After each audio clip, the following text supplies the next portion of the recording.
उदित साहेब ठाकरे यांचा, महाराष्ट्र नवनिर्माण सेनेचा.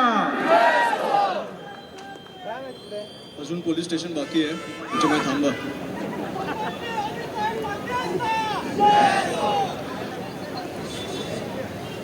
जमलेल्या माझ्या सर्व शिवभक्तांनो आणि महाराष्ट्र सैनिकांनो,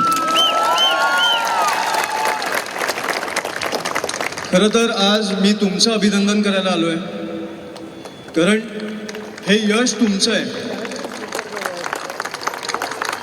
तुमची ताकद नसती तर हे मी कधीही करू शकलो नसतो.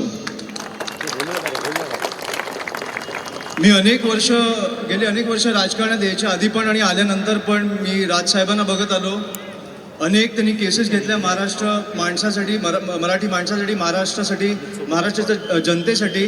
आणि त्याचबरोबर मी महाराष्ट्र सैनिकांना बघत आलो, ज्या प्रकारे ते लढत राहिले मराठी हक्कासाठी, मराठी माणसासाठी. तर मला वाटतं तो पहिली केस घेण्याचा आत्मविश्वास कुठेतरी तुम्ही मला दिलाय, म्हणून मी तुमचे खरंच धन्यवाद मानतो. तुमच्यामुळे मला तो आत्मविश्वास मिळाला की मी पहिली केस घेऊ. ही मला वाटतं गोष्ट रविवारपासून चालू आहे. गेला रविवार ते हा रविवार, मला वाटतं आज हे एक सर्कल कंप्लीट होतंय. मला फक्त मी ह्या आठवड्यात एवढंच शिकलोय की समोरच्यांनी आपल्याला कितीही दाबायचा प्रयत्न केला तरी महाराजांचा आणि देवाचा आशीर्वाद असेल तर समोरचेच झुकणार. छत्रपती शिवाजी महाराज की. आणि मी तुम्हाला एकच गोष्ट बोलतो, ह्या सगळ्या गोष्टी असतात ना, हे भाग्यात असतात, हे नशिबात असतात.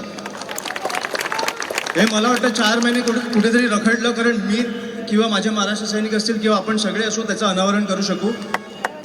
मला वाटतं की मी काही ज्योतिष नाही, पण माझ्या भाग्यात अजून एक गोष्ट लिहिली आहे, ती म्हणजे महाराजांचे गड किल्ले. त्याचं संवर्धन, त्याचं सुशोभीकरण करून त्याला जगापर्यंत पोचवायचं आहे. आपल्या सर्वांना जगाने त्याचा दाखला घेतला पाहिजे. जग त्यांना बघायला आलं पाहिजे की आमचे महाराज कोण होते, आमचे गड किल्ले काय आहेत, हे जग बघायला येईल. एवढंच फक्त आज मी तुमच्यासमोर बोलायला आलोय. धन्यवाद. जय शिवराय.